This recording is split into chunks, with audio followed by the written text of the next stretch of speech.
Hi, Thomas from Field Tennis.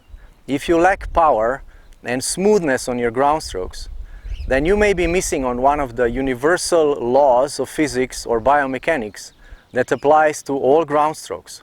So if I hit one forehand, and I hit one-handed backhand, and I hit a two-handed backhand, then they look very, very different from each other, and yet they share one universal swing path, one universal law of physics and biomechanics that allows us to accelerate the racket very effortlessly. All the pros use the universal swing path on all strokes, whether that's a forehand, one-handed backhand or a two-handed backhand. Of course, some use it more and some use it less, but they all use it. And by universal swing path, I mean a sideways swing path that you may not have noticed until now. I'll explain now how this swing path happens and how to learn it, and I'll come back to Federer and Nadal once you understand this concept better. The idea that I'm going to show you today has been inspired by my good friend Mili Velkovic, from whom I have learned a lot of very good and effective ways of teaching tennis, especially to adults and juniors. Mili is very big on swings and he has very unique ways of teaching tennis. Please check Mili's website. I'm going to give you a link to his channel and see what magic he can do with players. So let me go on. The idea of a universal swing path starts like this. If I just stand and I swing my arm and my racket like a pendulum, so all the time think about swings and pendulums in this video. So just imagine all the time we're talking about swings and pendulums. So if I swing my racket like this, you see I'm not holding it very tight so that you can see it's just swinging. And if I don't turn my body, then it's going to go in a straight line. When I start to turn my body, the racket starts to go in a number 8.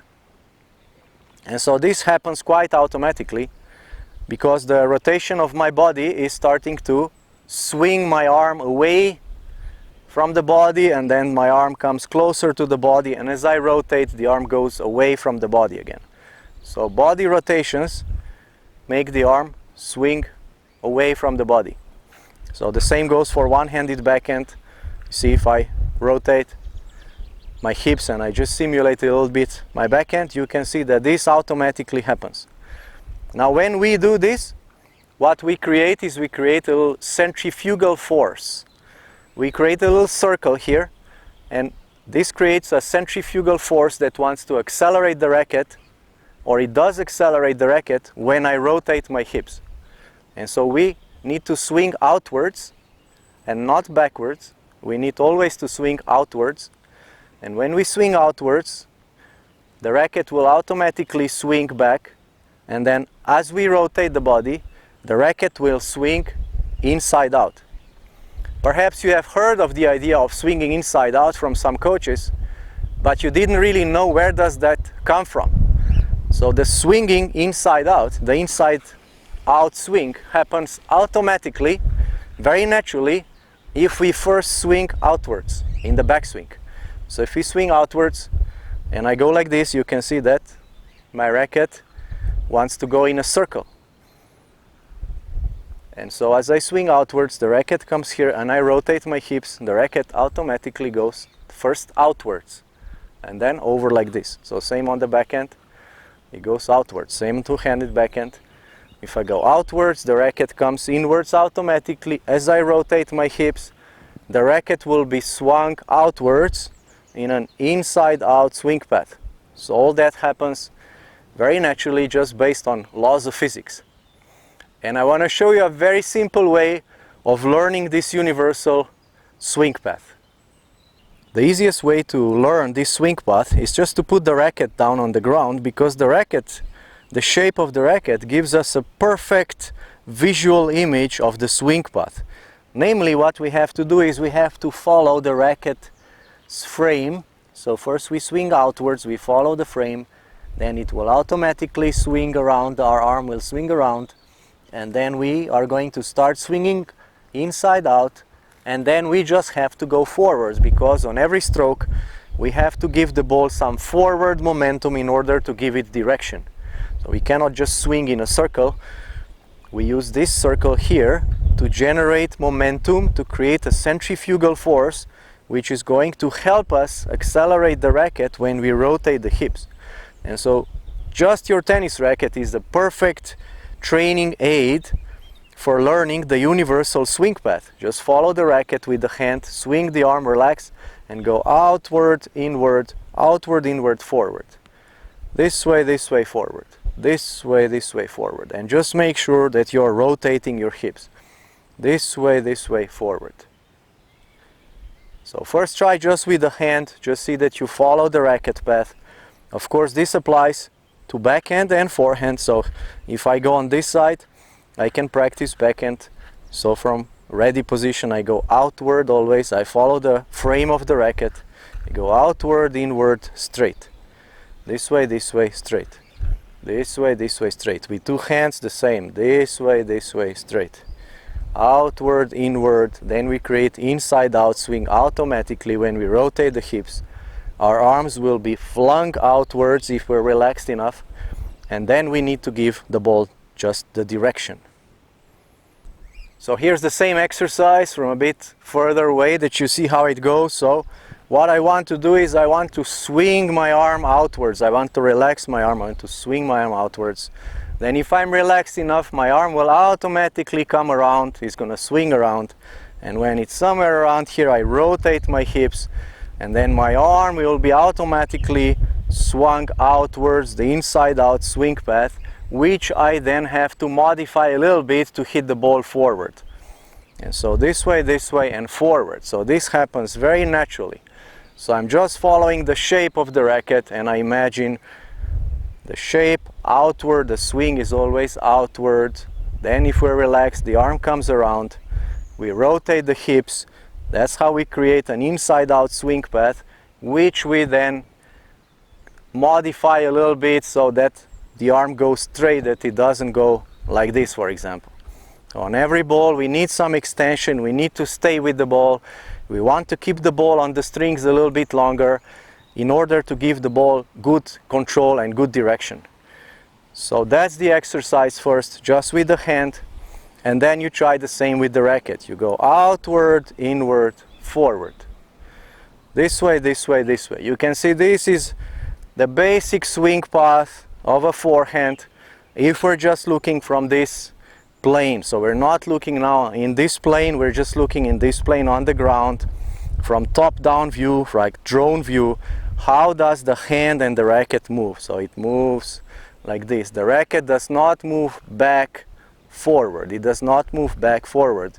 It always moves outward in order to create this centrifugal force. And just here I have to give the ball some direction, whether I play down the line or I play cross court. I have to give the ball direction, but I accelerate the arm and the racket in a very natural way by using the universal swing path principle. So I always swing outwards, I relax.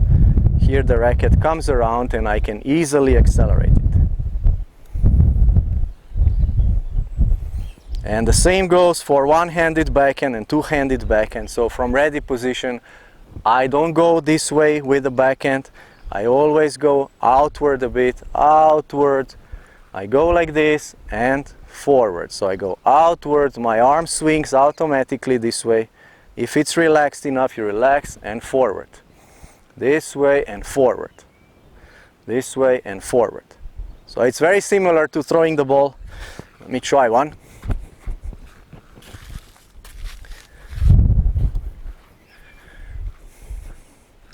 So you can see if I'm doing this way, then throwing the ball like this is very natural. That's probably what you would do. You would swing and throw the ball like this. You wouldn't throw the ball like this. You wouldn't go back. You would probably create a little swing here and throw the ball.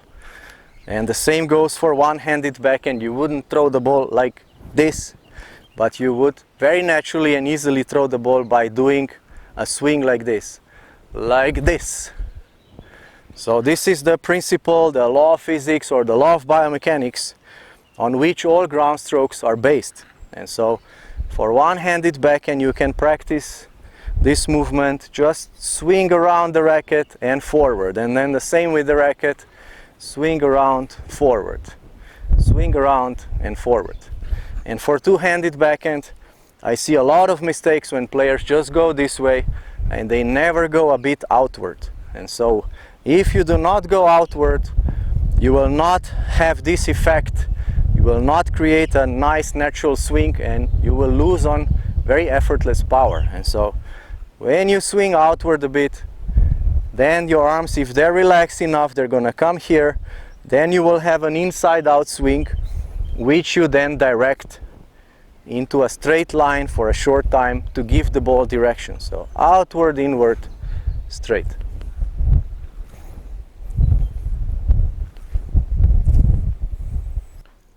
Special thanks to Brad from Slow Motion Tennis for letting me use his videos for this analysis. Please visit his channel for more slow motion footage of the pros. So now that you're aware of this outward-inward swing path, can you see it in the ground strokes of the pros? You can see that all pros swing more or less outwards and circle around.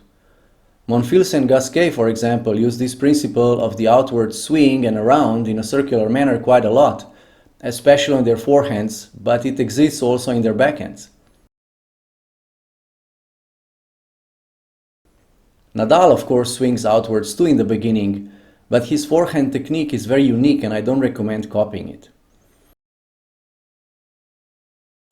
The one that I could blame, well, just kidding, for not making this universal swing path more obvious is Roger Federer, because he uses just a little bit of it in most cases on his forehand, since he uses a lot of wrist lag, body rotation and perfect timing to hit the ball well. But if you watch carefully, you will see occasions where the universal outward swing path is very obvious, like in the case of this inside-out forehand.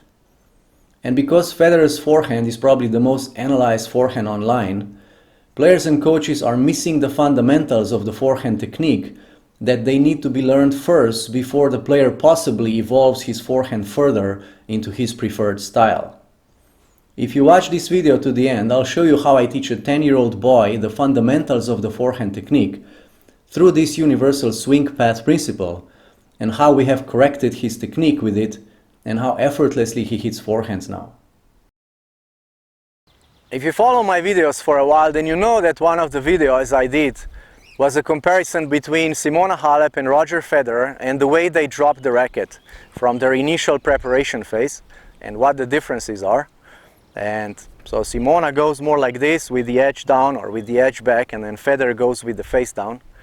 And what I noticed is that after that video, players ask me for advice, they send me their videos about the way they drop the racket. And I realized they didn't see the 3 dimensions of a stroke, of the backswing. Because that video is recorded from the side, those videos of Halep and Federer, they're recorded from the side. So the only thing you see is the drop of the racket in this plane. And so you're just looking at whether the racket goes in the drop like this or it goes like this, and then what happens afterwards. And so what happened when people were looking at the video from the side is that they thought, or you might still think, is that when we go in the backswing like this, is that we just drop like this. So either like this on the edge or like this. And you don't see that the stroke happens in another plane, in another dimension. So it's not just up and drop. That's just one plane. There is another plane, and that's the outward plane. And so all ground strokes, they always go outwards, they circle around, and then they go forward. So they go outwards, then they come around here, then they have a slight swing path inside out, and then they go straight for a while, or sometimes when there's a lot of stop spin, the stroke goes quickly over. And so I realized that players missed that part of the information. They were looking at the stroke only in 2 dimensions, just up and down, and nothing to the side.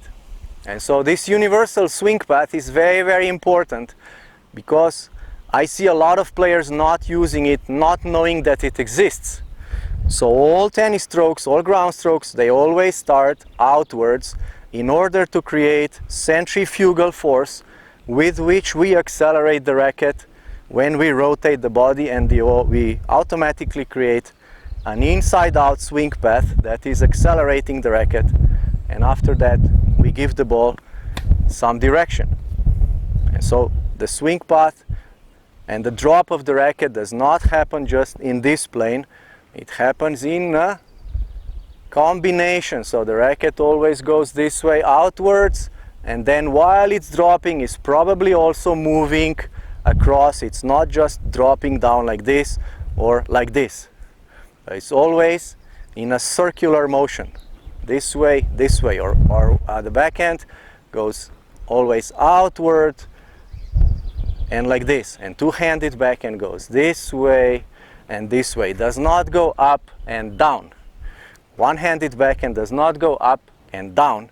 There is always a circular element of the stroke that helps us accelerate the racket with the hip rotation. Here's one-handed and here's two-handed. And here's an example of a forehand of a 10-year-old boy that wasn't really using an outwards backswing, but was pulling the arm just straight back and behind his back. He had a pause there and also became quite tense. This is the second most common backswing mistake on all ground strokes. So with this boy, we used the simple drill I showed you before, where the racket is on the ground and he has to swing following the racket's shape. Of course, I make sure that he is focused on the hip rotation too when he accelerates forward. We repeated this drill quite a few times in the following sessions, since it takes quite a few repetitions to change stroke technique.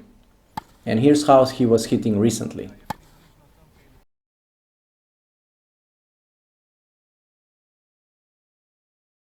So now that you have more awareness of the swing path, of the universal swing path that applies to all ground strokes, see if you can see it when the pros are playing, or when your coach is playing, when a skilled player is playing. See if you can notice that this always happens, and then practice it. It's very easy to practice it. You can put the racket down and just swing your arm for 1 or 2 minutes.